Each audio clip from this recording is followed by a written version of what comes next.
Long, long ago, in a small African village beside a sacred river, there lived a woman named Zina, who carried the heavy burden of longing for a child. Years passed, and her womb remained empty. She tried everything, including consulting village healers, performing sacred rituals, and even seeking the advice of elders, but nothing worked. As her friends cradled their babies and the village whispered behind her back, Zina felt the sharp sting of her barrenness. Her husband, once full of hope, became distant, and their home fell into a quiet sadness. One day, overwhelmed with despair, Zina decided to turn to the last option she had, the river goddess, Mama Nya. The stories about the goddess were well known in the village.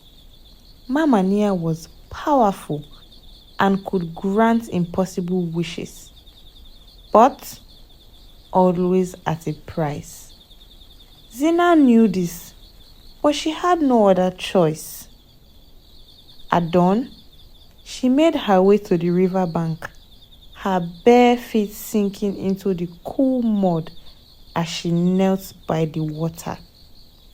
With tears falling freely, Zina cried out, "Mama Nya, mother of the river, please hear my cry. Grant me a child, for I have tried everything, and I cannot bear this emptiness anymore. I beg of you, give me a baby, and I will pay whatever the price you demand." The waters rippled, and out of the river rose Mama Nya, her form glowing like the moonlight. Her voice was soft but filled with warnings. "Zina, you asked for something that will change your life forever. I can give you a child, but know this, there will be consequences. A price must be paid." Without hesitation, Zina nodded, her heart filled only with the desire to hold a child. "I accept. Whatever the price, I will pay it." The river goddess gave her a baby, and soon after, Zina gave birth to a beautiful girl named Simi. Joy flooded their home, and her husband's distant heart softened. He was finally happy. The villagers celebrated with them, and for many years, Zina's life felt perfect. Simi grew into a beautiful and kind young woman. Her smile lightened up their home. But when Simi reached the age where suitors began to seek her hand in marriage, something strange and terrible began to happen. Suitors came, drawn by her beauty and grace, but as soon as they neared her, a foul, rotten smell filled the air, an unbearable stench like decaying fish. The smell was so strong, it made their stomach churn. One by one, they fled. "Why do you smell like this? One young man shouted, his face twisted in disgust as he stumbled away. You are beautiful, but this smell is too much. How can you live with such a stench?" Another, who had been admiring her from afar, recoiled the moment he came close enough to speak. What is this? How can someone so lovely smell so rotten?" he exclaimed, backing away in horror. "I cannot marry a woman that carries the scent of death." Simi was heartbroken. The smell was a curse only men who desired to marry her could detect. And no matter how many suitors came, they all fled the same way, repelled by the foul odor that only they could sense. No one else, not even her parents or friends, could smell it. As Simi watched her friends marry and start their families, she felt the heavy weight of loneliness press down on her. She sought solutions from healers, herbalists, and wise men, but no remedy worked. The curse followed her everywhere, and as the years passed, Simi's heart filled with despair. She entered her mid-30s with no husband, no children, and no hope. Her loneliness consumed her, and depression set in. As the years passed, Zina watched with growing unease as Simi blossomed into a stunning young woman. Her laughter was bright, her beauty undeniable, and yet no man would stay. Each suitor who approached was driven away by the curse that only Zina knew could be the source. One evening, after another suitor had fled, Simi rushed home in tears. Mama, she wept, her voice breaking as she sat by her mother. I don't understand. They all say the same thing, that I smell like rotten fish. How is that possible? I bathe in herbs. I scrub myself clean. What have I done to deserve this? Zina's heart broke as she looked at her daughter, who was so full of life and yet shackled by this unseen price of her birth. She wanted so badly to explain, but she could not bring herself to confess what she had done all those years ago. Instead, she held Simi close, soothing her hair. My child, this is not your fault, Zina whispered, though guilt gnawed at her. We will find a way, I promise. But as the days went on, the men stopped coming altogether. Word of the beautiful but cursed girl had spread, and Simi's isolation deepened. Zina's guilt weighed her down more and more until it became unbearable. One afternoon, Simi met a young man at the market. His name was Ade, and he was different from the others. He spoke to her with kindness, his eyes full of admiration that seemed to go beyond her beauty. For the first time in years, Simi felt hope flutter within her.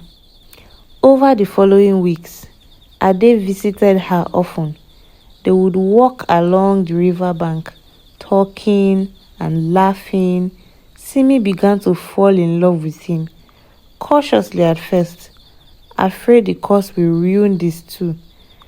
One day, as they sat by the river, Ade turned to her, his expression serious.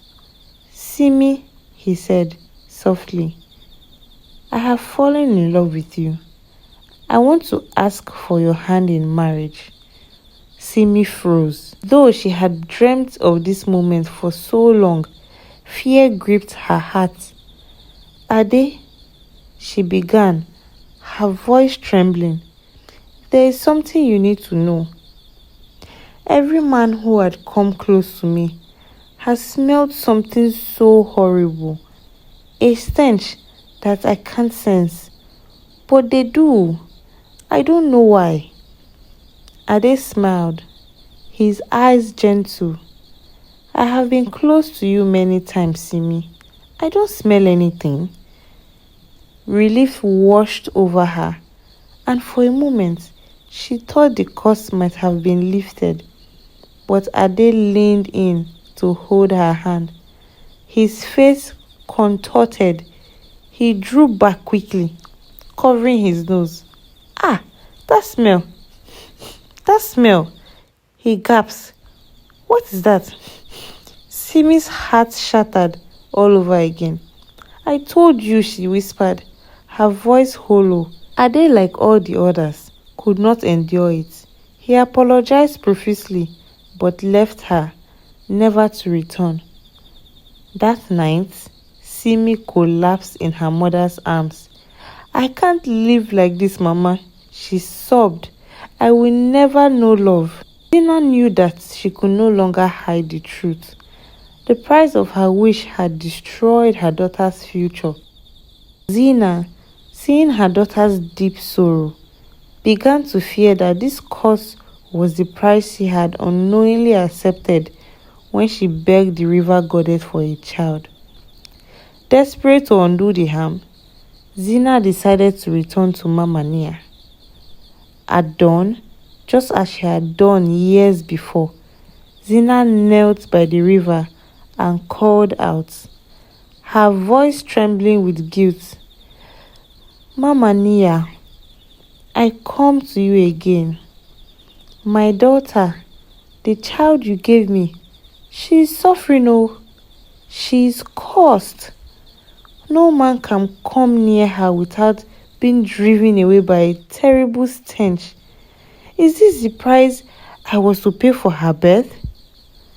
The river goddess rose once more from the water, her eyes calm and filled with understanding. Yes, Zina, this was the consequence. You asked for a child, but the price was that she would never marry. Zina fell to her knees, her sobs shaking her body. Please, Mama Nya, I beg you. My daughter is kind and good. She deserves happiness.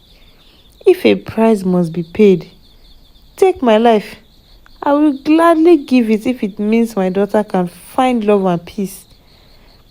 Mama Nya regarded Zina with a long, thoughtful gaze. You are willing to give your life for your daughter's freedom? Zina's voice cracked as she spoke. Yes, I would give everything. The goddess nodded. Very well. Your wish is granted. The curse will be lifted, but your life will come to an end. From that day, Zina fell gravely ill. Her strength faded quickly, and though her family cared for her, they could not stop the inevitable. Within a short time, Zina passed away, surrounded by her husband and daughter. The village mourned deeply for Zina, a woman who had sacrificed everything for her daughter. Simi, though heartbroken by her mother's death, soon realized the terrible stench had vanished. Men no longer recoiled from her presence. Not long after, she met a hard-working, kind man from the village. They fell in love, and when he came near her, there was no foul smell, only the warmth of affection. Simi married him, and their home was filled with joy. Joy that had come from the greatest sacrifice a mother could make. The villagers spoke of Zina's love for years, sharing the story of a mother who laid down her life so her daughter could find happiness. Though Zina was gone, her love remained, woven into the very fabric of Simi's life, and Simi cherished her memory with every step she took into her new future. For more African folktale stories, please like, share, and subscribe to my YouTube channel.